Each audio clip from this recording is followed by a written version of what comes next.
නමෝ තස්සේ භගවතෝ අරහතෝ සම්මා සම්බුද්දස්සේ නමෝ තස්සේ භගවතෝ අරහතෝ සම්මා සම්බුද්දස්සේ නමෝ තස්සේ භගවතෝ අරහතෝ සම්මා සම්බුද්දස්සේ පුරාණමේතං අතුලනේතං අජ්ජතනාමිව නින්දන්ති තුන්හි මාසීනං නින්දන්ති බහුබානිනං මිතබානිම්පි නින්දන්ති නත්ති ලෝකේ අනින්දිතෝති. ධර්මානුශාසනාවෙහි සදහැවර අනුග්‍රහක දායකත්වය දරන්නා වූ පවුලේ ප්‍රමුඛ මෙම මොහොත අපට සවන් දීම සඳහා වාසනාව උදා කරගත්තා වූ ලක්වාසී ලෝවාසී සදහැවර පින්නතුනි, ධර්ම දේශනාවේ මාතෘකාව තථාගත බුදු පියාණන් වහන්සේ අතුල උපාසකට කරපු අවවාදය අදට වළංගු කරගන්නේ කෙසේදයි කියන එක. මේකට විනාඩි 5කින් විතර පරණ කතාවක් කියන්න ඕන. ඒක තමයි පුරාණ මේතං අතුල කියලා තියෙන අය. ඒකයි. අතුල උපාසක නමැත්තා පිරිසක් සමග බණහන්න හිතිලා ස්වාමීන් වහන්සේ ළඟට ගියයි කියලා තියෙනවා. පළවෙනියෙන් මහා කාශ්‍යප මහ රහතන් වහන්සේට ළඟට ගියාම උන්වහන්සේ දූතාංගධාරියෙක් නිශ්ශබ්දව හිටියා. මොකොත් කිව්වේ නැතුව. මේකෙන් අතුල උපාසක නොමනාපයටපත් වෙලා ගිහින් පැමිණිල්ලක් සමග ආනන්ද හාමුදුරුවන්ට මට මගේ නම් දෙක මතක නැහැ දැන්. මේවා මේ කතන්දර කියවලා තියෙන්නේ 80 85 90 කාලේ, අද නෙවෙයි. උන්වහන්සේ මේක අහලා බණ කිව්වේ නැති එකනේ වැරද්ද. දීර්ඝ දේශනාවක් කළාලු. ඇල්ලුවේ නැහැ හිතට ටික වැඩි වුණා කාලේ.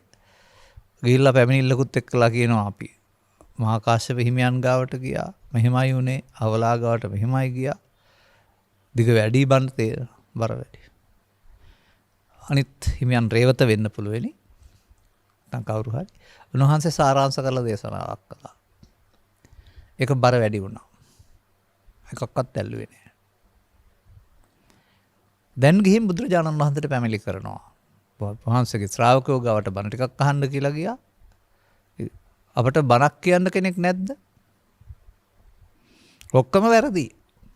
අතුලට. අන්න බුදුරජාණන් වහන්සේ මාතෘකාව ගත්තා. අතුල ඕක පැරණි සිරිතක්. අද විතරක් තිබිච්ච එකක් නෙමෙයි. අද ටික තමයි දැන් මේ තුන් දෙනාටම මේ තුන් දෙනාම කරපුවේ වැරදි එක අතුල දැක්ක එක. කියනවා නින්දන්ති තුන්නි මාසීනං. නිස්සබ්දව හිටියොත් එහෙම ඒකට බනිනෝ.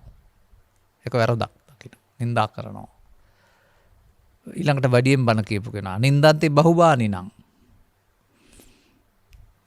හුඟක් කතා කරපුවමත් ඒකත් වැරදි. මිතබහනින් පිනින්දන්ති. අර ටික බණක් කිව්වා. ඒකත් හොඳ නෑ. ඒකාන්ත වශයෙන්ම ලෝකේ නින්දා ලැබූ නොලැබුවෙක් නැත කියලා බණ කිව්වයි කියලා තියෙන්නේ අතුලට සෝවාන් වෙන්න. දැන් මේ කතාව තුළ මම ලස්සන ගැඹුරක් දකිනවා. ඒකයි මේක ගත්තේ මම. මේ සිද්ධිය ලෝකයා දකින්න හැටි. පෘථග්ජන ලෝකයාට ලෝකෙ පේන හැටි මේ පෙන්නන්නේ. ඔක්කොම වැරදි.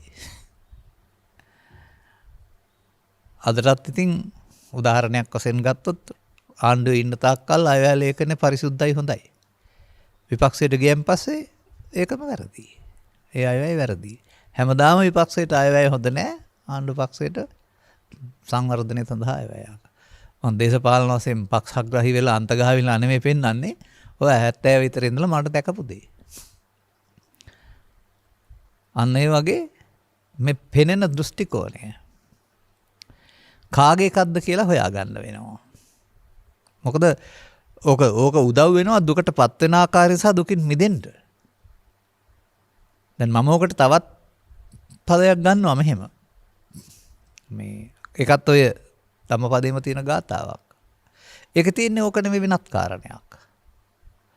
ඒක උපමාවකින් පෙන්වනවා. සේලෝ යතා ඒක ගනෝ. ගල් පර්වතයක් එකට බැඳුන සිදුරු නැති වාතේන න සමීරති. උලන් හැමෝට හතර දිශාවෙන් කොයි පැත්තෙන් හරි පොඩ්ඩක්වත් හෙලවෙන්නේ නැහැ. උලඟ වැදිලා යනවා ඇරුණාම හෙලවෙන්නේ නැහැ. මොකද එකට බැඳී තිබෙන බැවින්. ඒවං නින්දා ප්‍රශංසාසු. අන්න ඒ වාගේ. අර තිබිච්ච නින්දා විතරයි මේකේ ප්‍රශංසාවක් තියෙනවා. නින්දා ප්‍රශංසාසු නින්දා ප්‍රශංසා යන්හි දෙක්කී නැත්තම් තව කොට ගන්න පුළුවන් ලාභාලාභ සැප දුක් නැන්තා අසාරස කියලා. අටලෝ දහම් හිම. න සමිජ්ජන්ති පණ්ඩිතා. මෙන්න මේ අටලෝ දහම නැමැති සොළඟට නොසල වෙනවා නම් මේ පණ්ඩිතෙක්. දැන් අතුලල පණ්ඩිත නෙවෙයි මේ ගාථාවට දාලා පුද්ගලයා එහෙනම් පණ්ඩිතෙක්. දැන් ඔබ අතුලගලාගේ චරිත අතුල හෝ අතුලි එහෙම ගමුකෝ අපි. අතුලගේ චරිතයට පනපවනවාද මේ වෙතන ඉන්නේ නැතුව මේ න සමිජ්ජන්ති පණ්ඩිතා ගල් පර්වතයේ හතර හුලාවෙන් හමන හුලඟට සෙලවෙන්නේ නැති තැනට ඔබේ ජීවිතේ පත් කරගන්නවාද? මේක තමයි බුදුදහමේ පරිවර්තනය. මිනිසාගේ ජීවිතයට ලබා දෙන පරිවර්තනය. මේක පිළිබඳව කිසියම් අධ්‍යයනයක් කරන්න ඕන. නැතුව බෑ. ඇත්ත තේරෙන්න ඕනනේ. ලෝකයා හිතන්නේ ඒ ලෝකේ ඉන්න මිනිස්සුયો කරන කියන ප්‍රකාශම වැරදි Tamanට දෙන්නේ නිසා කියලා. ඒක තමයි උන්ගේ අස පෘථග්ජනතේ හැටි. නමුත් මම මෙහෙම කියන්නම්. ඔබට කිසියම් කෙනෙක් ඔබ ඉස්සරහා හොඳටම දොස් පවරනවා. මේක තේරෙන එක්කෙනා ඉන්නේ අනිත් අයට තේරෙන්නේ නැහැ. මේ භාෂාව මොකක් හරි කමක් නැහැ. තේරුම් ගත්ත කෙනා ඇස් රතු කරගන්නවා, මූණ රතු කරගන්නවා, කේන්ති ගන්නවා. තේරුම් ගත්තේ නැති අය hina වෙ ඉන්නවා. දැන් මේ දොස් පැවරීමේද මේ කේන්ති ගැනීම තිබුණේ කේන්තිය බාර ගැනීමේද? මේක අර නූතන මේ ස්මාර්ට් ෆෝන් වල තියෙනා වූ අර භාෂා පරිවර්තනය කිරීමේ හැකියාවගේ වගේ එකක්. බාහිර සිද්ධිය තමයි දොස් පැවරීම. නමුත් ඒ වචන උදව් කරගෙන ඒවා නරක එකක්ය මට බණින එකක්ය ආදී වශයෙන් පරිවර්තනය කරගත්තම තමයි බාර අරගෙන කේන්ති අවුස්සගෙන මුණ රතු කරගන්නේ. දැන් ඔබ දකින්නවාද එතන අනිත් දෙදෙනාටම සද්ද නම් ඇහුණා. නමුත් Tamanට කියන අදහස බාර ගන්නට පරිවර්තනයක් උනේ නැහැ. දැන් මේකෙන් දකින්න දොස් පැවරීම වෙනයි බාර ගැනීම වෙනයි කියලා. ඕවා තමයි පරිේශන. බලන්න ඕන නම්. දොස් පැවරීම වෙනයි බාර ගැනීම වෙනයි. නමුත් මේ එකට එකක් ශූන්‍ය මේ දර්ශනය අපි තේරුම් ගන්නේ නැහැ. අපි ලෝකේ ජීවත් වෙන්න ගිහින් අර බාහිර ලෝකේ පවතිනා වූ දොස් පැවරීම හරි ප්‍රශංසාව හරි අදාළ කොට දෙපැත්තට අදාළ කාරණා ටික ආශ්‍රයෙන් එයට බාර ගන්න සහ ප්‍රතික්ෂේප කරන ආයතනයක් හිතේ හදා ගන්නවා.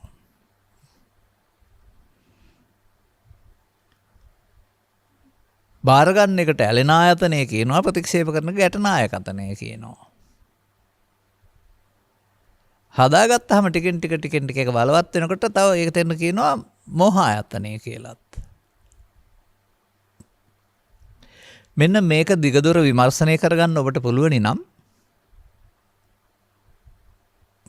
මේ ලෝකේ ඔබව කැළඹීමට පත් කරන්නේ බාහිර ලෝක සිදුවීම් නෙවෙයි. ඒවක් කොහොම වුණත් කමක් නැහැ. බාර ගැනීමයි. බුදුරජාණන් වහන්සේ ලෝකය වෙනස් කරන්න හදන්නේ අර බැනීම නැත්නම් ඒ නින්දන්ති නෙවෙයි. බාර ගැනීම. ඔය වගේ වෙලාවදී මගේ මනසේ තියෙන තවත් සමහර කතා මතක් වෙනවා. ඒක ළමා කාලේ කතාවක් මීට පෙරත් කියලා ඇති. තාත්තයි පුතයි දෙන්නෙක් නගරයට යන්න ගියයි කියනවානේ. කොටලුවේ පිටේ නැගී යන්නේ.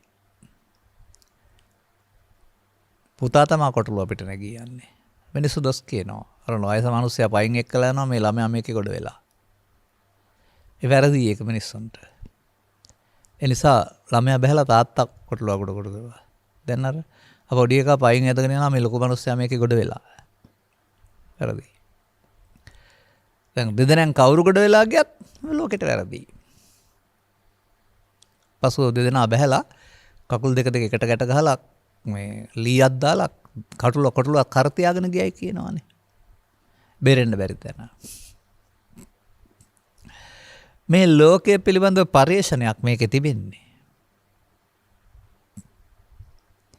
දැන් ඔබට බුදුන් වහන්සේ පෙන්වන්නේ මෙන්න මේ බාර ගන්නා ස්වභාවය තේරුම් නොගෙන ඔබ ජීවත් වෙනවා නම් දිගින් දිගටම ඔබ මොකද කරන්නේ? ලෝකෙත් එක්කලා ඇලෙමින් ගැටෙමින් කොක්කක් දාගෙන විඳවනවා. අදාළ කාරණා පුංචි ප්‍රත්‍ය විතරයි ඔබ චිත්තාභ්‍යන්තරේ පෝෂණය කරගත්තා වූ ආකාරයට උපදින්නා වූ විතර්කයෙන් ඔබ දුක් විඳිනවා. නින්දා කරනවද? නින්දාවක් හදා ගන්නවද? ප්‍රශංසා කරනවද? ප්‍රශංසාවක් බාර ගන්නවද? නමුත් මේකට පෘථග්ජනයා ඇලෙනවා. ප්‍රශංසාවට ඇලෙනවා. යසට ඇලෙනවා. කීර්තියට ඇලෙනවා. ඇලීම තුළින් ඒකට තිබෙනා වූ විතර්කයේ කාමයේ බහුල වෙනකොට ඒක නැති වෙනකොට ගැටීම ඇති වෙන එක නැත්නම් අකමැත්තත් බහුල වෙනවා. අන්න එහෙමයි මේ ලෝකේ නිදහස් වෙන්න නිදහසේ ජීවත් වෙන්න ආපු අපි මේ ලෝකේ කාරණාවලට ප්‍රතිචාර දක්වන්න හේවත් බාර ගණ්ඩායි ප්‍රතික්ෂේප කරන්නයි ගිහින් බාර ගැනීම මම ප්‍රතික්ෂේප කිරීම මම බවට පත් වෙන්නේ. ඒ මම මුලින් නෑ. භාෂාවක් නොතේරෙන විට සහ ඒවයි අගයක් ලොකුකමක් කුඩාකමක් නැති විට මුලින්නේ මම නෑ. කය තිබුණා. දැන් ක්‍රමයෙන් ඒවට අගයන් එකතු කරමින් ඔබ මේ බාර ගන්නා මූලස්ථානය හදා ගන්නවා. එතෙන්ට කැටේට සල්ලි දානකොට එකේ කැටේ මුදල් අයකේ බහුල වෙනවා වගේ නැවත නැවත කරන්න බාර ගන්න ඒක විශාල වෙනවා.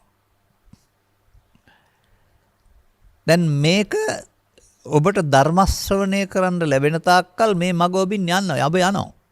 ගිහිව හිටියත් පැවිදිව හිටියත් උගතෙක් වුණත් නූගතෙක් වුණත් තව නූගතෙක් නම් වැඩි සමහර විට. අනතුරු ඔබ ළඟ මුලින් තිබුණේ නැති ප්‍රබල චරිතයක් හැදෙනවා. ඒව ආශ්‍රයෙන් මුලින් ඉතින් සංවේදී දරුවෙක් විතරයි. අදාළ කරුණ වලට ඇලෙන ගැටෙන දක්වන ප්‍රතිචාරයන්ට අනුව රාග චරිතය, ද්වේෂ චරිතය, මෝහ චරිතය, සද්ධා චරිතය, බුද්ධි චරිතය, විතක්ක චරිතය පොතේ බෙදලා තියෙන්නේ. ප්‍රධාන වශයෙන් රාග දේශ මොහ තව සද්ධා බුද්ධි විතක්කත්.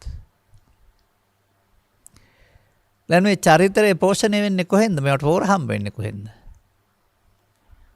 බාහිර ලෝකයේ පවතින සිද්ධීන්ට දක්වන ප්‍රතිචාර මත. මම හිතන්නේ අතුල උපාසකට බුදුරජාණන් වහන්සේ මේ කරුණ තමයි පැහැදිලි කළේ. ඒකයි අර ඒ සිද්ධිය අලලාම කරන දේශනයක් කියලා කියන්නේ ඒක. තථාගතයන් වහන්සේගේ ධර්ම දේශනාව ඒ මොහොතට අදාළ සිද්ධිය අලලා කරන කරුණු පැහැදිලි කිරීමක්. දැන් අර මනිත් ගාතාව ගත්තේ මම මේ චරිත දෙක ලෝකේ තියෙනවා. බැලුවහම මේ සමාජයේ හුඟක් ඉන්නේ අතුලලා සහ අතුලිලා. හොස්සාගින් මැස්ස යන්න බැරි. ලෝකේ තියෙන මොනම කාරණයක් නිසාවත් ප්‍රතිචාරම් දක්වා ඉන්න බැරි. තින්ත උරා ගන්න බ්ලෙටින් පේපර් එකක් වගේ සියලු දේවල් Tamanට කියලා ඇඟේ ගහ ගන්න. තවත් ඉතින් කියනවා අහක යන කුණු ඇඟේ ගහ ගන්න. බාර ගන්න. බාර ගැනීමෙන් බාර ගන්නා මධ්‍යස්ථානයේ සෑදේ. ඒ බලවත් වෙනකොට එය මම බවට පත් වේ. අනතුරු ඒක ඔය තියෙන කාරණා මට බැන්නා, මට ගැහුවා, මට පහර දුන්නා, මට මදිකමක් කළා කියලා මට කියලා බාර ගන්නවා.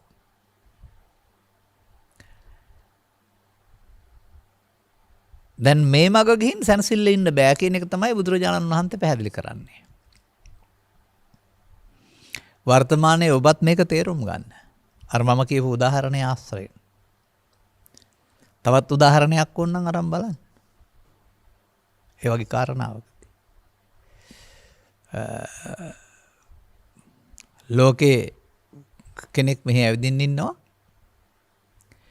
ඔහු ඇවිදිනවා. අපි හිතනවා ඔහුට අපේ බස තේරෙන්නේ නැහැ කියලා. මොකක් හරි තව පරසුද්ධ හරි මොකක් හරි කියලා මොනටම බනිනවා. ඒ අනිත් කෙනාට hina වෙන්න පුළුවන්. මොකද කීවට තේරෙන්නේ නැන්නේ මොකද්ද කිව්වේ කියලා.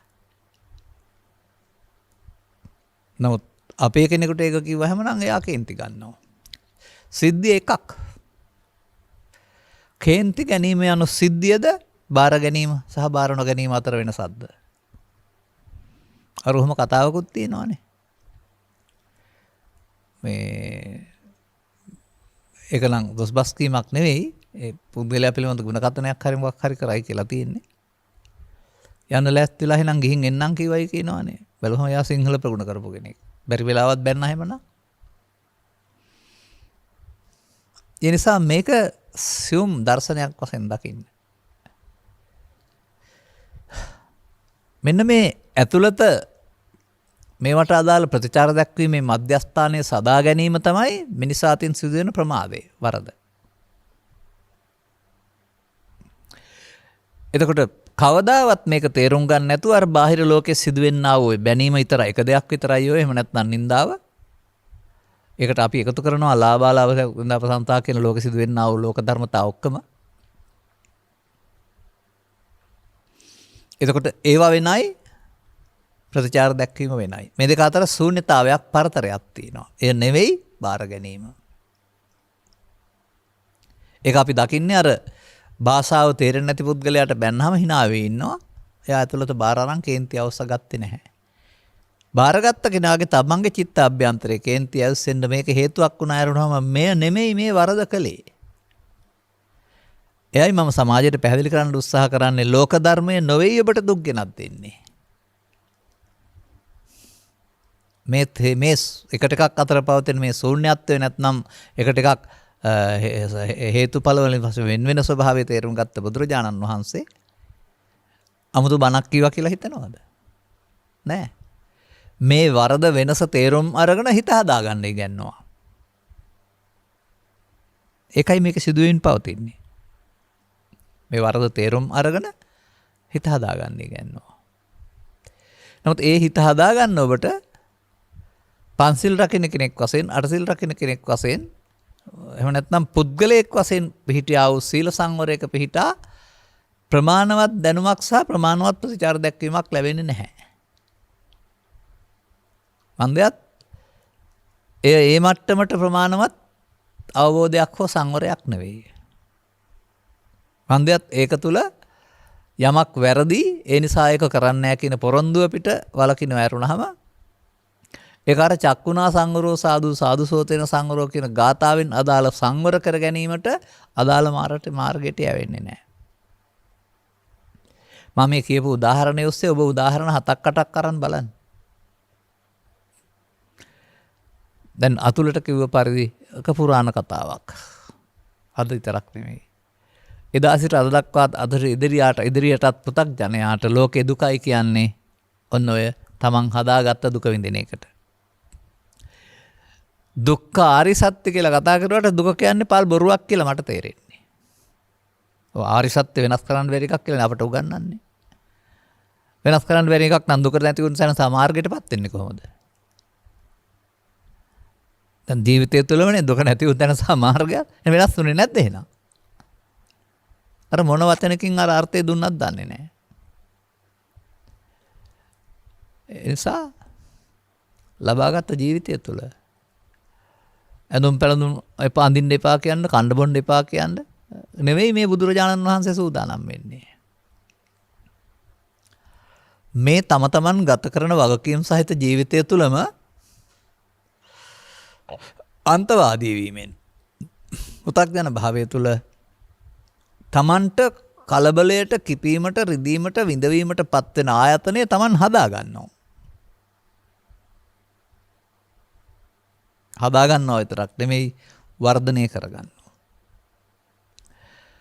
අනර ලෝකයේ පවතින සම්බන්ධතා වලදී අර කරන ගනුදෙනු වලදී ඒවායේ අර වැඩිපුර බලවත් වෙන පැති තමයි අර ඒවා වැඩිපුර බලවත් වෙන පැති තමයි අර ප්‍රාණඝාත අදත්තාන කාමිත්‍යාචාර මුසාවාද එහෙම කියලා කතා කරන જાති හැරි නොකටතු වෙලඳම් පහරි පෙන්වන්නේ අන්න ඒව නිසා අර හදාගන්න ආයතන වඩාත් බලවත් වෙනවා පරිහිම වේගවත් කරනවා. ඒ නිසා තමයි එබඳු වේගවත් කරන ජීවිතයකට නොයා සාධාරණ ජීවිතයක් ගත කරන්න කියලා උගන්වලා තිබෙන්නේ. නමුත් එපමණකින් ඒක පාලනය වීමක් කරුණාම විසඳීමක් වෙන්නේ නැහැ. දැන් මෙතන ඔබ කල්පනා කරලා බලන්න මොකක්ද වෙනස් කරන්න පුළුවන්. පුරාණමේ තන් අතුල නම් අද දෙකුත් මේ පුරාණ කාර්යයක් නම් වර්තමානයේ අනාගතයේ ඉදිරියටත් මේ ක්‍රියාව සිදු වෙනවා නම් ඒක වෙනස් කරන්න සටන් කරන එකේ තේරුමක් නැහැ.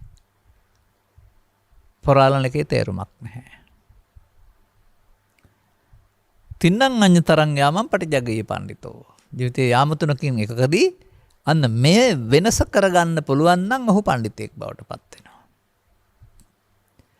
ඔන්න මම දකින භාවනාව බුදු සාසනේ දුකින් මිදීම සඳහා කොතරම් බරපතල වචන තිබුණත් කොතරම් බරපතල ඉගැන්වීම් තිබුණත් බරපතල සූත්‍ර තිබුණත් සරල බව.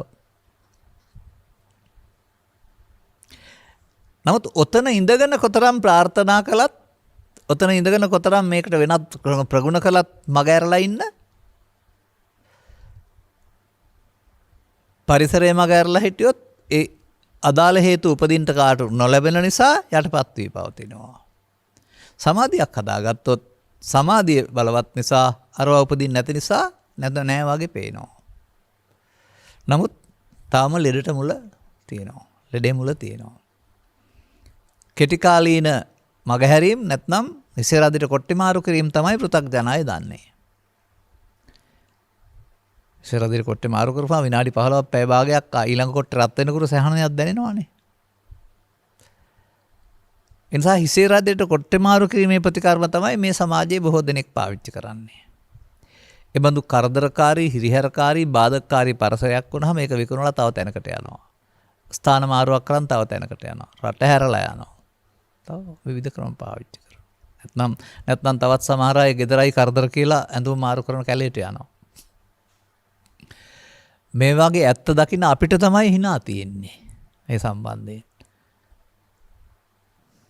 ඔය මම පහුගිය දේශනාවකත් කලහන් කළා ඔය සමහර අයට මේ කලකිරීම කියලා කියන්නේ අමිසමයන් අතර තියෙන දබරය. සහෝදර සහෝදරයන් අතර ඉඩම් වලට තිබෙන දබරය. විසඳ ගන්නට බැරිකමත් කලකිරිලා මහාන වෙනවා.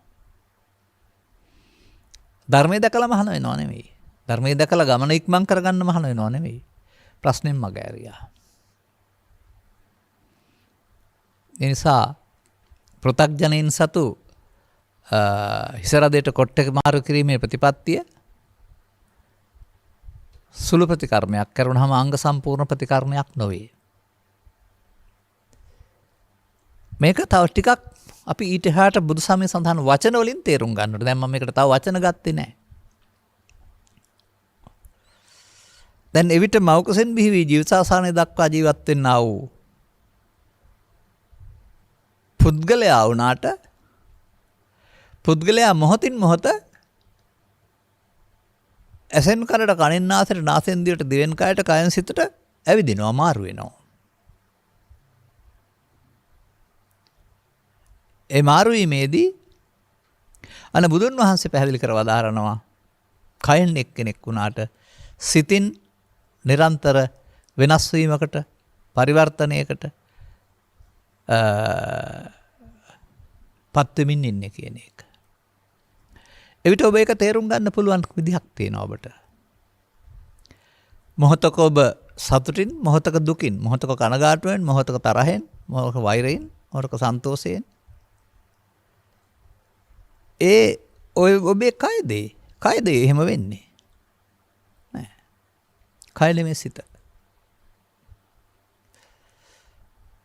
අන්නේ විදිහට අපි මේ සිත සම්බන්ධ කතාවේදී තමන් විසින් හදාගන්නා, බෙදාගන්නා, අගය කරගන්නා පහත් කරගන්න ආකාරයටයි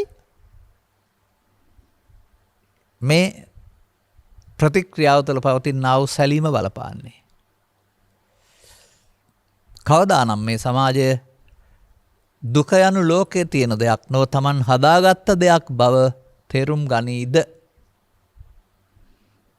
හදාගත්ත නිසා තමයි නිදහස් වෙන්න පුළුවන්කම තියෙන්නේ. බුදුවරු මේ පිළිබඳව හොඳ පරීක්ෂණයක් කරලා ඒක තමයි ආර්ය පරීක්ෂණය කියලා කියන්නේ. දැන් මේ ගැටලුවට හේතුව ලෝකේ තියෙනවා කියලා නෙවෙයි පෙන්වන්නේ චිත්තාභ්‍යන්තරයේ තියෙනවායි කියලා. පෘථග්ජන පුද්ගලයා දන්නේ මේ හේතුව බලවත් කරගන්න. නමුත් තථාගතයන් වහන්සේ උගන්වන්නේ මේ හේතුව ජීවිතය තුළ අයින් කරගන්න. මෙන්න මේ අනුශාසනාව තේරුම් අරගෙන ඒ හේතුව අයින් කරගනිමින් ජීවත් වෙන පුද්ගලයා තමයි ආර්ය මාර්ගය යනවායි කියන්නේ. ඒම අනුගමනීය ප්‍රතිපදාව තේරුම් ගත්තේ නැතිව පෘථග්ජන පුද්ගලයන් වශයෙන් හදාගත්ත ආගමක් තුළ තව තවත් ධාති කරමින් අර දෙකම බලවත් කරමින් අර බාර ගැනීම සහ ප්‍රතික්ෂේප කිරීම නැත්නම් එන්දා ප්‍රශංසා දෙකම බලවත් කරගනිමින් යන එකක් තමයි ලෝකේ ආගම් වල පවතින ආගමික ජීවිතය කියලා කියන්නේ. ඒකට ඉතින් අදාළ ආගම් පොත්වල වචනක් තියෙනවා මම මේවා කියන්න කැමති නැහැ. මොකද අපිට ආගම් විවේචනයක් අවශ්‍ය නැහැ. නමුත් ඒවායේ පෙන්වන මාර්ග තුල පෙන්වනවා මේක. ඔවුන්ගේ ගැන්වීම් තුළ බුදුරජාණන් වහන්සේ තරම් මේ මනස පිළිබඳව පරීක්ෂණයක් පවත්වා එහි අදාළ ප්‍රතිඵලයට ළඟා වුණ බවක් ඒ කතුරුන්ගේ චරිතවල පෙනෙන්නේ නැහැ. ඔවුන් නීතියෙන් හදන්න, පුද්ගලයන් හදන්න උත්සාහ කළා වුණාම සිත හදන්න උත්සාහ කළේ නැහැ. ඒ නිසා තමයි බුදුසමයේ බෞද්ධ මනෝවිද්‍යාවක් තියන්නේ. ඒක මනෝවිද්‍යාවක්. මනෝවිද්‍යාත්මක කාරණයක්. ඒ නිසා තමයි ඒකට මනෝපුබ්බංගම ධම්මා කියලා කියන්නේ. ඒක තමයි ඒකට මනසාචේ පදුට්ටේන මනසාසේ පසඤ්ඤේන කියලා දෙපැත්තක් පෙන්නලා තිබෙන්නේ. දුක් ගැනක් දෙනවා කියලා තියෙන්නේ පසන්න මනසෙන් නෙමෙයිනේ පදුට්ට මනසෙන්. අනේ පදුට්ට නැත්නම් දුෂ්ට කරගන්නා වූ මානසිකත්වයේ තමයි ඔබ ජීවිතය තුළ ලෝභය මම, ද්වේෂය මම, මෝහය මම, ඊර්ෂ්‍යාව මම, ක්‍රෝධය මම, පලිගැනීම මම, වෛරය මම, එකට කිරීම මම ඒ වයින් මම නැමැති ආයතනය හදා ගන්නවා. මේක මෙතන දුක දීලා විතරක් නතර වෙන්නේ නැහැ. අනාගතයටත් තියෙනවා. මෙතනින් එහා පැත්තට ඊට අදාළ විපාක සඳහා සසරකුත් හදනවා. කන්නං කන්න විපාකං කන්න කර්මය සහ කළු විපාකයක්. සුක්ඛ කර්මය සහ සුක්ඛ විපාකයක්. විපාකේ පස්සේ එකක්. විපාකේ ඉහාත්ම වශයෙන් නම් ප්‍රවෘත්ති විපාක, විපාකය ප්‍රතිසන්දි වශයෙන් නම් පරලෝ විපාක. දැන් නිදහසේ ජීවත් වෙන්න මේ ලෝකෙට ඔබ මේ මෝඩකමට අහුවීම නිසා ලෝකේ හිරගෙදරක් බවට පත් කරගන්නවානේ. සිරගෙදරක් නැතුව ඉන්න තමයි ඇවිත් ඉන්නේ. නමුත් හිර කරගන්නවා. දැන් මේ හිර කර ගැනීම පිළිබඳව ජීවිත අවසානයේ තේරුම් ගත්තාම හදාගන්න කල් තියනවද? නැහැ. නමුත් හිර වෙන්න පෙර මුලින් තේරුම් ගත්තොත් හිර වෙන ගමන් මග වෙනස් කරගෙන ගැලවෙන මගට යන්න පුළුවන්. හිර වෙන ගමන් මග අනාර්ය ප්‍රතිපදාව සහ ගැලවෙන මග ආර්ය ප්‍රතිපදාව වශයෙන් ඔබට තේරුම් ගන්න පුළුවන්. දැන් පාලි මොනම වචනයක්වත් කියන්න නැතුව මම මේක කියන්නම් ඕන නා. මන්දයත් මේ ත්‍රිපිටක ග්‍රන්ථ පරිහරණය කිරීම තුළ සූත්‍ර උගන්වපු කාරණේ ඇතුළට කිදා බැහැලා බලපුවම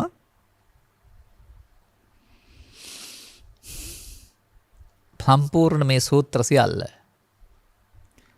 ඔබ පිළිබඳව කරන ලද ද්විත්ව පරිේෂණයක්. ඔබේ ඇස කන නාසය දිවකයෙන් ඔබ වරදිහි බැඳෙන ආකාරය, සසරට බැඳෙන ආකාරය, දුකට බැඳෙන ආකාරය පිළිබඳව කළා වූ විග්‍රහයක්. ඒ විග්‍රහය පමණ නම් බුදුසම දුක්ඛාගමක්.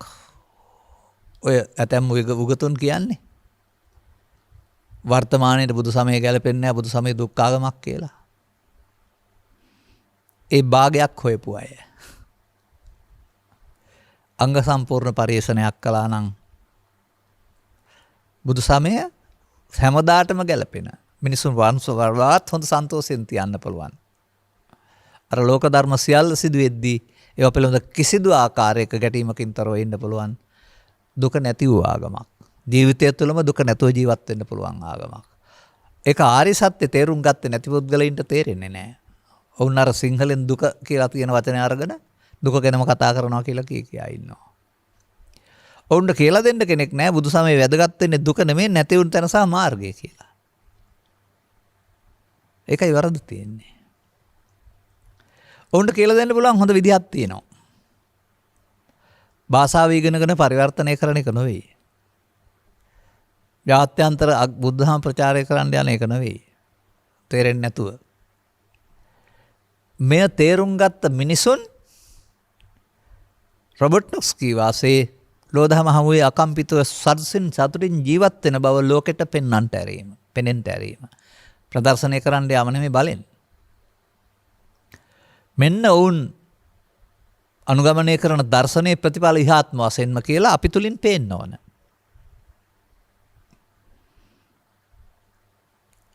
එතකොට ඒක ජීවන දර්ශනයක් කියලා තේරුම් අරගෙන කොහොමද එහෙම ඉන්නේ කියලා ඔවුන් හොයනවානේ. මට මතක් වෙනවා මෙතන මගේ පරණ සාම්පල් කතාව. අහලා නැත්නම් දැනගන්න. මේ ඔබට යම් දෙයක් ලංකාවට ආනයනය කරන්න ඕන නම් නිෂ්පාදන සමාගමකට දැනුම් දීලා සාම්පල් ගෙන්න ගන්නවා. සාම්පල් පරීක්ෂා කරලා බලලා සාම්පල් අන්තර්ගතය හොඳ නම් විශාල යනුම් බාර දෙනවා. විදේශයනුත් එහෙමයි. ඇවිදින් බලලා නැත්නම් ගෙන්නගෙන අපේ සාම්පල් පරීක්ෂා කරලා එහි ප්‍රමිතිය එකක් බැලුවම ලක්ෂයක් හරි දසලක්ෂයක් හරි ඒකමනේ සාම්පල් එනම් ගන්නවා. එමනේ සාමාන්‍යයෙන් සාම්පල් පරීක්ෂාව කියලා කියන්නේ. හොඳයි ඉතින් අවුරුදු 2500ක් තිස්සේ නැත්නම් ලංකා ඉතිහාසයේ නම් 1300ක් 400ක් තිස්සේ නැත්නම් 2300ක් තිස්සේ මේ කියන අඳුරේ ඔස්සේ මේ කියන මහා ප්‍රචාරය ඔස්සේ ගෙනාවා වූ බෞද්ධකමේ බෞද්ධ සාම්පලේ ලෝකෙට පේන්නේ කොහොමද? ශ්‍රේෂ්ඨ ආගම, ශ්‍රේෂ්ඨ දර්ශනය, ජීවන දර්ශනය කියලා.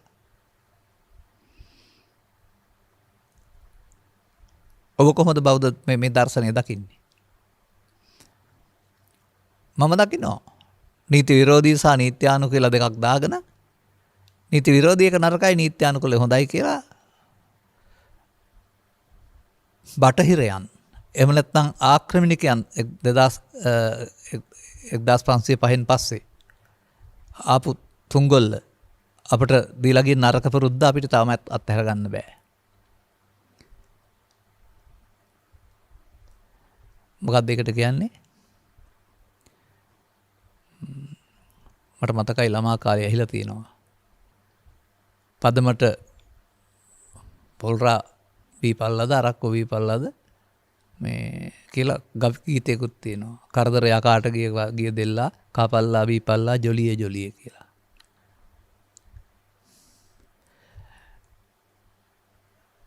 පරිහානිය සඳහා හේතු වෙන්නා වූ සුරාපානයේ මදයට සහ ප්‍රමාදයට හේතු බැවින් නොකළ යුතුයි කියලා ශික්ෂා පදයකින් 100%ක්ම පාලනය විය යුතුයි කියලා උගන්වා තිබෙන බුදු සමයේ පවතින රටේ 80%ක් මද්යපාන ලෝලීන් බේබද්දන්.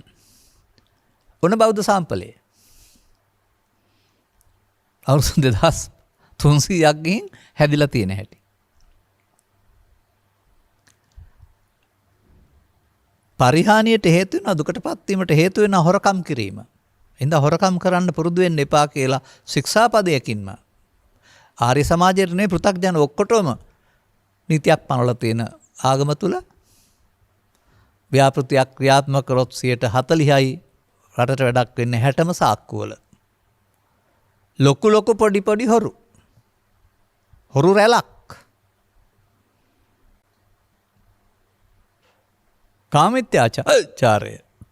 කාමිත්‍යාචාරය වැරදි දෙයක් නොකළ යුත්තක් කියලා ශික්ෂාපදයකින් පනවලා තියෙන රටෙහි නීතියට හොරෙන් මෙලොවට එන්න ඉන්න දරුවන් මව් කුස තුලම උපදිනවට වැඩිය ගබ්සා කරන රටක් මේක. සංඛ්‍යාලේඛන හොයලා බලන්න බරුණ. ත්‍රිපිටකයේ පවතින පුත්තා වස්තු මනුස්සානම් බුදුන් වහන්සේ වදාළ දරු සම්පත් කියන එක කරදරයක් කරගෙන ඝාතනය. තවත් මේ වගේ අනිත් ශික්ෂාපදවලටත් අදාළ පැත්ත ගන්න. හොරකම, බොරුව, අල්ලස, දූෂණය, මත්ද්‍රව්‍ය විකුණලාම. බුදු සමයේ දර්ශනයට අනුව මිනිස්සු හැදිලාද? මේ බෞද්ධ සාම්පලේ නේද ලෝකෙට පේන. පුරා අවුරුදු 2500ක් 300ක් තිස්සේ ඔබලට මේ සංස්කෘතිය වල හැදෙන්න බැරි වුණා නම් ඔය ආගම අපට එපා කියන්නේ නැතිද? අන්න ඒකයි මම කියන්නේ සාම්පලේ සෞත්තුයි. ලෝකෙට පේන බෞද්ධ සාම්පලේ හරිම සෞත්තුයි. අපට පුළුවන් නම් මේ ලෝකෙට පේන සාම්පලය හදන්න. එදාට තමයි ඔය ආතසී ක්ලාක් වැනි කෙනෙක් කිව්වා වගේ ලෝකෙට ඕන බුදු දහම වර්තමාන ජීවිතයේ පවතිනා වූ ප්‍රශ්නවලට නීතියට අමතරව සිතින් හදා ගැනීම තුළින් ලබා දෙන්න පුළුවන් පිළිසරණක් සහිත බුදු දහම ලෝකෙට ඕනේ වෙන්නේ. එහෙම නැත්නම් මල් පහන් පූජා කරන එක හරි අද්දක පියාන පැය භාගයක් කෙලස් යටපත් කරගෙන ඉන්න හරි භාවනාව කියලා ඉගෙනුවොත් එහෙනම් ඉතින් බුදුදහම කියලා වුණොත් රැවටෙනවා අත්කලමතානියෝගෙට. මොකද ඔය චිත්ත අභ්‍යන්තරේ හදාගත්ත හේතු අයින් කරගන්න නැතුව මගහැරලා ඉන්න කලාවක් නේ ඔය ලෞකික සමාධි කියන එකේ පෙන්වන්නේ. මම කොතරම් කල්ලින් ලද කියන්නේ. නමුත් ඒකේ මේල්බ ගත්ත අය ඉන්නවා. ඒක තමයි ලෝකේ ප්‍රචාරය කරන්නේ භාවනාව. ඉඳගෙන ඇද්දක පියාන සමාධියක් කරන එක. අර බාහිර දේවල් ආශ්‍රයෙන් හදාගත්තා වූ ඇලෙන ගැටෙන මූලයේ ආයතනේ ඒක පිළිබඳ කතා කරන්නේ නැහැ නේ කවුරුත්. දැන් ඔබ ඉන්නේ රැස් කිරීමේ. භාග්‍යතුන් වහන්සේ ඉන්නේ අස් කිරීමේ පාරේ. මම කියන්නේ බෞද්ධෙක් වෙනවා කියන්නේ රැස්වීමේ පාර වෙනුවට මේ අස් කිරීමේ පාරට යන එක. දැන් පාළි වලට එන්න. ඔබ කරන වැඩේට තමයි කියන්නේ මඤ්ඤමානෝකෝ බික්ඛු බද්දෝ මාරස්ස. යමක් මමත්වෙන් ගන්නවද? අර ලාභය මම, අලාභය මම, නින්දාව මම, ප්‍රශංසාව මම ඒවයි මම කියන්නේ. ගත්තොත් බැඳෙනවා. සසරට බැඳෙනවා, අනාගත විපාක දෙන්න බැඳෙනවා. එහෙමත් නැත්නම් තව ටිකක් එහාට ගත්තාම ලෝකේ ජීවත් වෙන්න දුන්නා වූ පංචස්කන්ධය පංච උපාදානස්කන්ධයක් බවට පත් කරගෙන දැන් සංකිට්ඨේන පංච උපාදානස්කන්ධා දුක්ඛ. ඔන්න පාලියට එනකොට ඒ වචන පැහැදිලි වෙන ආකාරය. ඉතින් මේවා පිළිබඳ ගැඹුරින් අධ්‍යයනය කරන්නේ නැතුව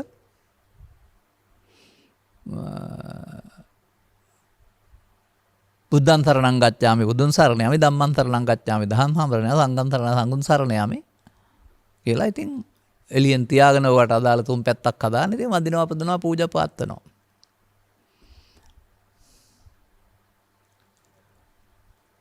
අදාළ කාරණේ ගැන විමසා නොබලා අදාගත්ත සෙසු ආගම් වල සමගාමී පවතින ඇදලිවන්ත බුද්ධ ආගම අදහන එක. තව ඉතින් මේ හැමතැනම ප්‍රාර්ථනා කරමින් කොඩි එල්ලමින් අපල උපද්දව සියල්ල දුරු වේවා කියලා ඉල්ලනවා.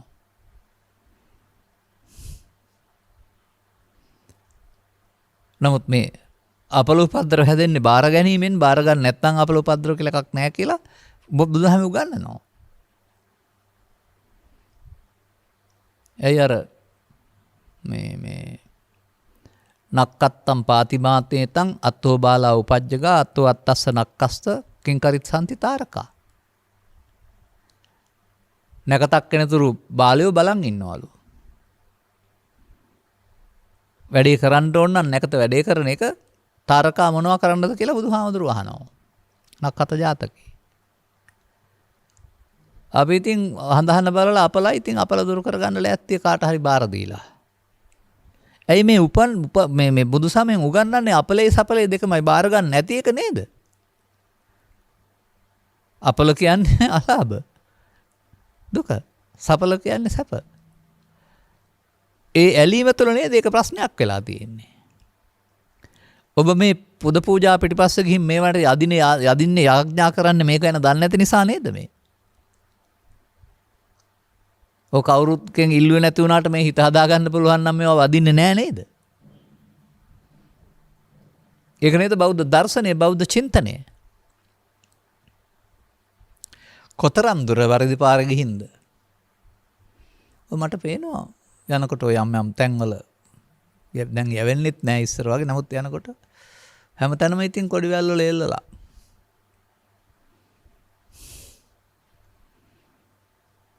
අපලුපද්ද දුරු වේවා, ප්‍රාර්ථනා ඉටු වේවා. නමුත් ලද දෙමින් සෑහීමට පත්වීම කියන එකේ තේරුම හම්බෙච්ච බත් පිඟානෙන් එහාට කන්න එපා කියලා හරි හම්බ කරන්න එපා හරි කියන එක නෙමෙයි. ඇස කන නාසය දිව කය කියන අටට ලද දේවල් තියෙනවා මේ ලෝකේ. ප්‍රසාදයට ගෝචර රූපේ නිසා චක්කුසෝත ගාන ජීවහා කාය විඥාන හයක් හටගන්න එක ලද දේවල්. ඔබ මේක හරි වැරදි හොඳයි නරකයි කියලා චිත්තාභ්‍යන්තරය අරගෙන විඳවනවා.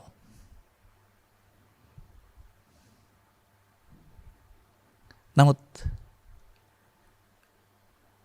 බලන්න දැන් මේ පදෙත් අරගෙන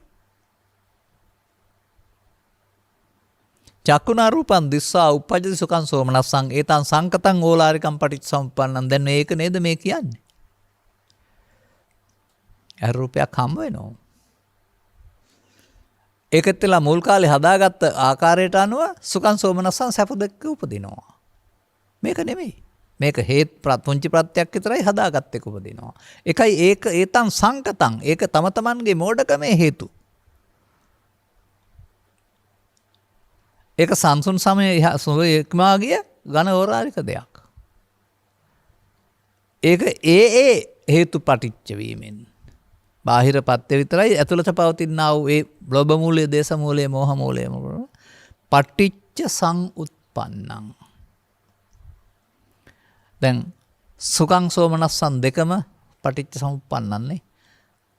අර හදාගත්ත එක නේද? නමුත් යම් උපේක්ෂාවක් ඇද්ද ඒක සාන්තයි ප්‍රණීතයි. මේ දෙකට ඇලෙන්නේ ගැටෙන්නේ නැතුව. ඒ මොකද්ද පෙන්වන්නේ? ඔය එකතු වීම ඇලීම ගැටීම වෙනුවට තවත් දෙයක් හුරු කරන්න කියලානේ. අර මුල ගැලවෙන්න ඕනේ. චිත්තාභ්‍යන්තරේ රෝපණය කළා වූ මේ මුල ගැලවෙන්න ඕන. ලෝභ මුල, ද්වේෂ මුල, මෝහ මුල, අටලෝදහමට අදාළ ඇලෙන ගැටෙන මුල ගැලවෙන්න ඕනේ. ඒක තියාන ලෝකේ කවදාවත් සැපසේ ඉන්න බෑ. මොකද සැප දුක් ගෙනත් දෙන්නේ බාහිර එක නෙවෙයි. ඔන්න ඉතින් මට මතක් වුණා. මොකද්ද මතක් වුනේ? සිටි ප්‍රාන්දු ගායකයා ගැවූ මිවදේකේ ජීවිතේ.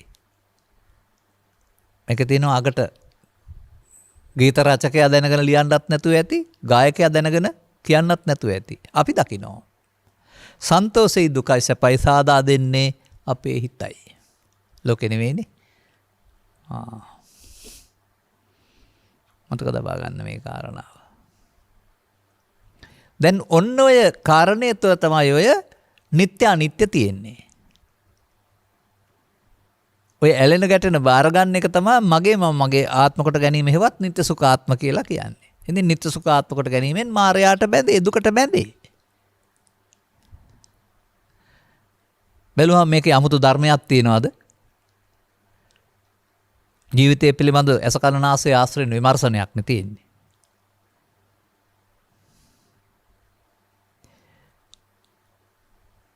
දැන් බුදුන් වහන්සේ ලෝකෙ වෙනස් කරන්න කියලා වදාළද? නෑ. ඒක පුරාණ සිරිතත් දැනුත් ඉස්සරහටත් ඒක එහෙමයි. නමුත් බාර ගැනීමෙන් අත විදෙන්න පුළුවන් නම් ඔබ ජීවත්ව සිටියේදී බාර ගන්නා නැමැති කේන්ද්‍රස්ථානය මිය යනවා. ඔබ ජීවත්ව සිටිනවා.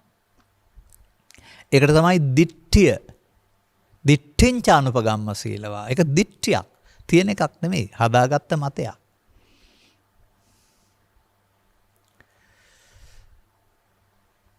දැන් මේ කරුණ ආශ්‍රයෙන්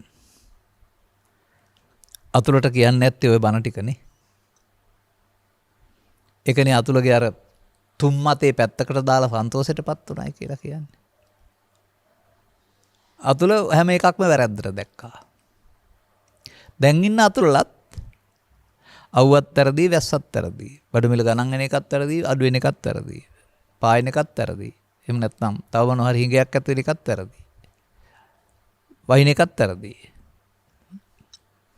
ගොයන් කපන්න ඉන්නකොට වහින එක වැරදි. හාන්න ඉන්නකොට පායන එක වැරදි. ඉතින් අහස බැනුම් අහනවා. ඔබට පාලනය කළ හැකි දේවල්ද ඒ? ඔබේ මෝඩකම නේද අර පෙන්නන්නේ? ඔබේ ඇතුළත නොසන්සුන් වෙලා අම්මයි තාත්තයි ලෝකෙයි ආණ්ඩුවයි අහසයි සේරම බැනුම් අහනවා. ඔබ නොසන්සුන් නේද? ඔබ පෘථග්ජන නේද? ලද දෙයින් කියෝක තමයි. ඒවා සිදු වේවි. ඒ පිළිබඳ ප්‍රතිචාර දක්වන්නට අවශ්‍ය මූලස්ථානය නැත්නම් ඇලීම නැහැ, ගැටීම නැහැ, මුලාව නැහැ. එතෙන්ද හදන්න ඕනේ.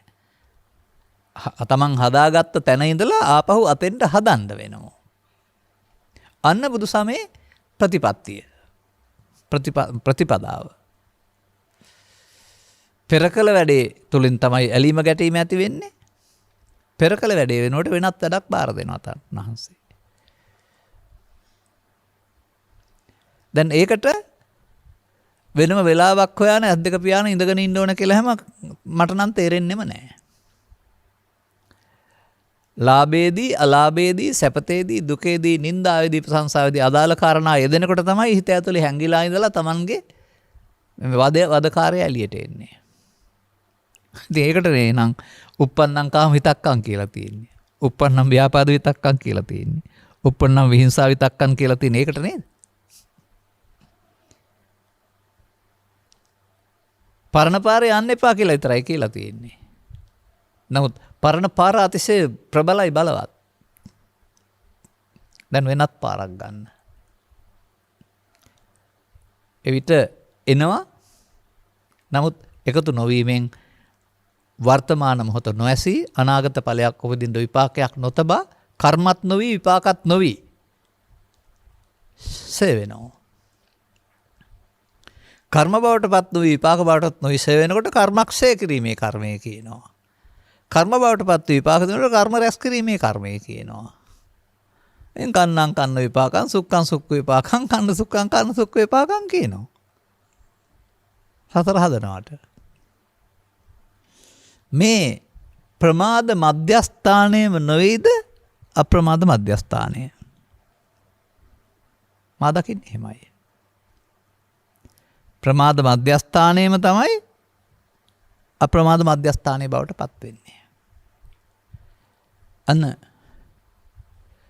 ඔය 18000ක් සූත්‍ර දේශනා එක එක න්‍යාය ත්‍රිලක්ෂණ න්‍යාය පටිච්චසමුපාද න්‍යාය අප්‍රමාද න්‍යාය චතුස්සත්ත්‍ය න්‍යාය කර්මක්ෂය කිරීමේ න්‍යාය මරණ සති න්‍යාය ඔය න්‍යාය වලින් මොකද්ද කරන්න තියෙන්නේ කියලා තියෙන්නේ. සචිත්ත පරියෝදාපනං ඒතම් බුද්ධානං තාතනං. ඔබ ලෝකෙට වණින්න නැතුව ඔබේ සිතේ හදාගත්ත මේ දුෂ්ට ආයතන අතහැරලා ගලවලා දාන්න. දැන් අර නින්දාපසංසස ලෝකේ තියෙනවා. බාර ගන්න නැතුවම කම්පාවක් නැත්තම් පඬිතෙක් නේද? කවුරුත් පඬිත කිව්වේ නැතොර උපාධියක් දුන්නේ නැති වුණාට අන්න බුදුරජාණන් වහන්සේ වදාරන පඬිත.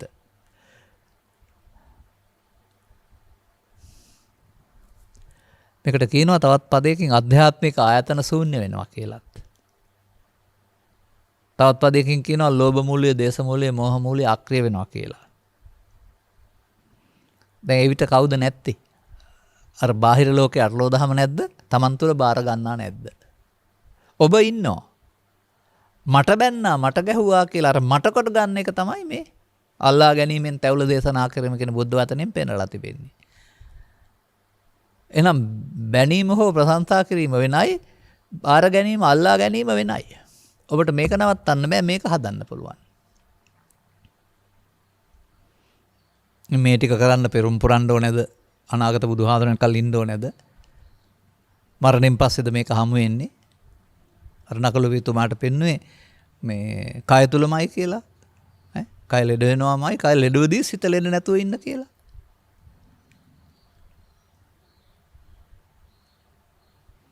දැන් අපි මොකද මේ කරන්නේ? පාලි වලින්, සංස්කෘත වලින්, අභිධර්මයෙන් මා විශාල ලෙස බරපතල කොට ගැඹුරු කොට අමාර තිබුණා බුදු සමය එදිනදා ජීවිතේ බුදු සමය කියලා සරල කරනවා. ඔබ හැමෝටම මේ සඳහා තථාගතයන් වහන්සේ යෝජනා කළ මේ කටයුත්තට එකතු නොවෙන්න මේ කටයුතු වලින් වෙන්වීමට අවශ්‍ය බලවත් දෙයක් වන සතිය ආරම්භ කොට වැඩි දියුණු කරන්න වෙනවා. මා දකින්නේ වෙන භාවනාවක් බුදු සමය තුළ කාටවත්ම. මොනතරම් පොත්පත්වල මොනතරම් දේවල් ලියලා තිබුණත් ඒකායනෝ අයම් භික්ඛවේ ඒකම මාර්ගයක් තියෙන්න ඕන. වර්ධේ බැඳෙන්න එක මාර්ග තියෙන්න පුළුවන්. නමුත් අල්ලා නොගැනීම කියන වචනේ කාටද වළංගු නැත්තේ? අමඤ්ඤ මානෝ කියන වචනේ කාටද වළංගු නැත්තේ? අනබිනන්දන මානෝ කියන වචනේ කාටද වළංගු නැත්තේ? ඕන කෙනෙකුට ඒක විතරනේ.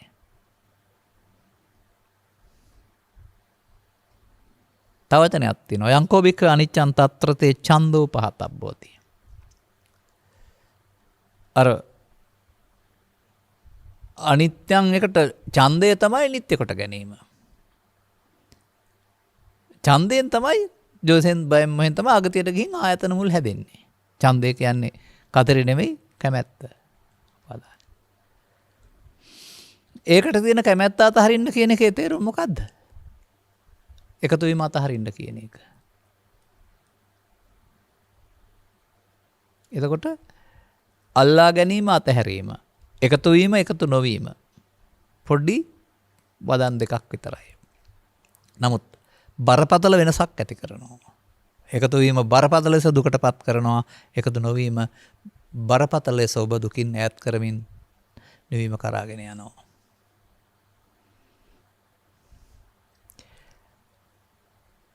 වෙනම වෙලාවක් හොයන්න ලෑස්ති වෙන්නේ නැතුව, වෙනම ජීවිතයක් හොයන්න ලෑස්ති වෙන්නේ නැතුව ඔබට අදාළ ජීවිතය ගත කරමින් අන් අයට නොදැනෙන පාරට මේක අත්හදා බලන්න පටන් ගන්න.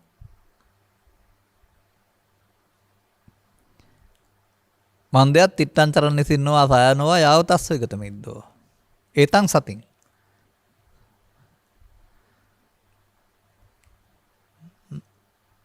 නැත්තම් මෝග රාජ සදා සතෝ. ඒ කියන සතෝ කියන සිහිය කියන වචනට අදාළ අර්ථය ඔබ ගන්න. ඒක තේරුම් ගන්න. එහෙම නැතුව ඔය පොතපත ලියලා තියෙන ආකාරයට, සමාජයේ කියන ආකාරයට නොගැඹුරු එකකට සතිය කියලා ගන්න එපා. මේ පරණ කුණුගොඩට එකතු වෙන්නට තිබෙන්නා වූ ගිජුකම, ලෝභය, ද්වේෂය, මෝහය එන වෙලාවට එකතු වෙලා තියෙන පුරුද්ද නවත්තන්නට සතිය. මොකද එයා කරනවා කියලා ධර්මයේ උගන්වන්නේ? අකුසලයෙන් වෙන්වීමේ චෛතසිකයක්, කුසල චෛතසිකයක් සති කියන්නේ. කීයෙන් කී දෙනෙක් මේ රටේ තේරුම් අරන් ඉන්නවද සති කියන්නේ කුසල චෛතසිකයේ දියුණු කරන එකටයි සතිය වඩනවා කියන්නේ කියලා? ඔවුන් මොනවද සතිය කියලා හිතන්නේ? වඩනවා කියන්නේ ඒ දැක්ම දියුණු කරනවා කියන එකනේ. ඉතින් මේක තේරුම් ගත්තේ නැතුව හොඩිපතේ ඉන්න තාක් කල් කාගේද සතිය වැඩෙන්නේ? ඔබ හැමදාම ආනාපාන සති ඉහළ පහළ යාම සිහිය කියලා හොඩිපතේ ඉන්නවා පෙරපාතලේ. නමුත් තථාගතයන් වහන්සේ වඩනවා, වැඩි දියුණු කරනවා කියන අර්ථයක් පෙන්ලා තිබෙනවා. මොකද මේ එකතු වීම නැමැති හොරාට පැනලා යන්න ලේසි සතිය නැතුවම. සතියට තමයි යාව පේන්නේ. අනිත් හැමෝටම වඩා තමන්ට තමන් පේන්න ගන්නවා.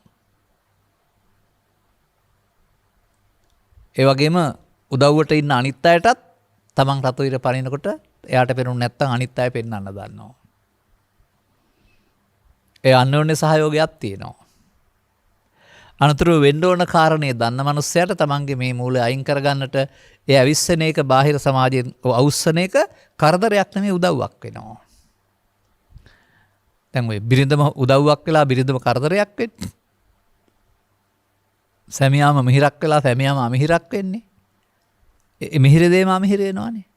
අන්තිමට මේ බාහිර සාධක නිසා ඔබ කරදරයටපත් වෙන කරදරේ ආපහු ඔබට ඒ අයින් කරගන්න උදව්වක් වෙන තැනට ඔබ හැරෙන්න ඕනේ.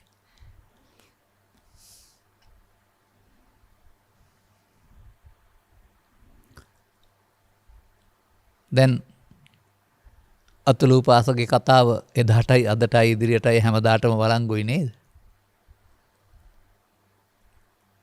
අතුලලා බුදුන් වහන්සේට පැමිණිලි කළා වගේ පැමිණිලි කරන්න යන එකක් නැහැ. බුදුන් වහන්සේගේ අනුශාසනාව තේරුම් ගත්තම අතුලලා සිත හදාගනීවි. අතීත අතුල නෙමෙයි වර්තමානයේ ඉන්න ධර්ම ශ්‍රවණය කරන අතුලලා. ස්ත්‍රී පුරුෂ ගිහි පැවිදි හැම අතුලලම. ඒ කියන්නේ පෘථග්ජන භාවය තුළ මේ එළියේ තියෙන කුණකඩවල් බාර ගන්න අය ඔක්කොම අතුලලා. ඔවුන් අතුලලා හිත ඇතුලේ කුණු අතුලගෙන ඉන්නවා අතුලලා. ඒ නිසා බාහිර කාරණා නිසා මේ අකුසල කුණු ඇවිස්සෙනවා. දැන් හරිද? ලෝභක්ඛය, ද්වේෂක්ඛය, මෝහක්ඛය නිබ්බානං. උපදින්න නැත්නම් එහෙනම් ඔබලගේ ඒවා නැති බව දැනෙයි. දැන් තියෙන සුවය අත්හදා බලන්න මොකද්ද කියලා. වෙන මොකවත් ඒකට දෙන් පෙන්වන්න විදිහක් නැහැ. ඒ බාහිර සාධක සමුවේදී නසබජ්ජಂತಿ කම්පා නොවන තැනට හිත හදලා බලන්න නිවනක් තියනවාද කියලා. තථාගතයන් වහන්සේ නම් එක සූත්‍රයක් තුළ ඒ ඇත්තය කියලාම පැහැදිලි කරලා තියෙනවා. ඒකේ කියන්න තරම් බණක් නැති නිසා මම තව කියවේ නෑ. ඕනනම් පැහැදිලි කරන්නම්. ඉතින් බණක් හදලා හරි කියන්න පුළුවනේ ටිකක් විස්තර අරගෙන. අදාළ කරුණු තේරුම් ගනිමින්.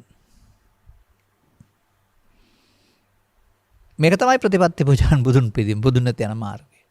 ලබාගත් ජීවිතයේ විඳවන ජීවිතයෙන් අතමොදවාගෙන විඳින ජීවිතයකට බවට පත් කරගන්න ඔබට මෙම කරුණු පැහැදිලි කිරීම හේතු ආසනාව වේවායි කියන ප්‍රාර්ථනය කරමින් ධර්මානුශාසනාව මෙසේ අවසන් කරනු ලබනවා.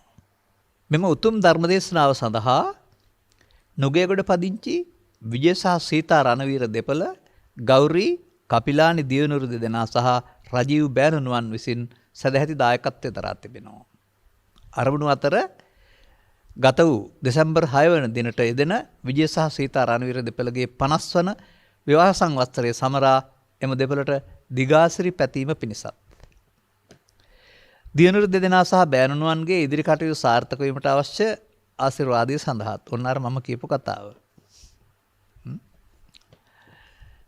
පරලෝසෙපත් දෙපාර්ශ්වයේම පියවරු දෙපළ සහ මෑණිවරු දෙපළත් සොයුරන් ඇතුළු සියලු ඥාතිවරුන් පින් බලාපොරොත්තුෙන් සිටි නම් මේ ධර්ම දානමය පුණ්‍යකමේ පින් අනුමෝදන් වී මතු භවයකදී මිනිසත් බව ලබා ධර්මාබෝධය ලබාත්වායි ප්‍රාර්ථනා කිරීම සඳහා ගෞරවනීය දේශකයන් වහන්සේට බුදුසසුන බැබළුවීම සඳහා උතුම් ධර්ම දේශනා කිරීමට නිදුක් නිරෝගී සුවය ලැබේවායි උතුම් ධර්මාවබෝධයෙන් සාන්ත සුවයෙන් සැනසේවායි ප්‍රාර්ථනා කිරීම සඳහා මේ අනගී අවස්ථාවට මං පෙත් පාදා දුන්නා වූ ගෞරවනීය පූජ්‍ය රත්නපුරේ ධම්මවිමුක්ති හිමිපාණන්ට නිදුක් නිරෝගී සුවය ලැබ සිදු කරන කටයුතු කිරීමට ශක්තිය ධෛර්ය ලැබේවායි ප්‍රාර්ථනා කිරීම සඳහා මෙම උතුම් ධර්ම දේශනාවට ඉඩ පහසුකම් සලසා දුන් සෑම දෙනාටමත් මෙම ධර්ම දේශමට සවන් දුන් සියලු ඥාතිහිත මිත්‍රාදී හිතවතුන්ටත් ලක්වාසී සියලු දෙනාටත් උතුම් ධර්මාවබෝධය ලැබේවායි ප්‍රාර්ථනා කිරීම සඳහා අවසන් වශයෙන් ලෝපෙලෙන්නා වූ කොරෝනා වසංගතයට අවසන්තිත ලැබේවායි ප්‍රාර්ථනා කිරීම සඳහාත් ඔවුන් අදහස් කරලා තිබෙනවා. වළංගු වේ විත හැකි සාර්ථක කරගැති ඔබගේ සියලු යහපත් පැතුම් සඵල වේවායි කියලා ප්‍රාර්ථනා කරන අතර ඔබ හැමටත්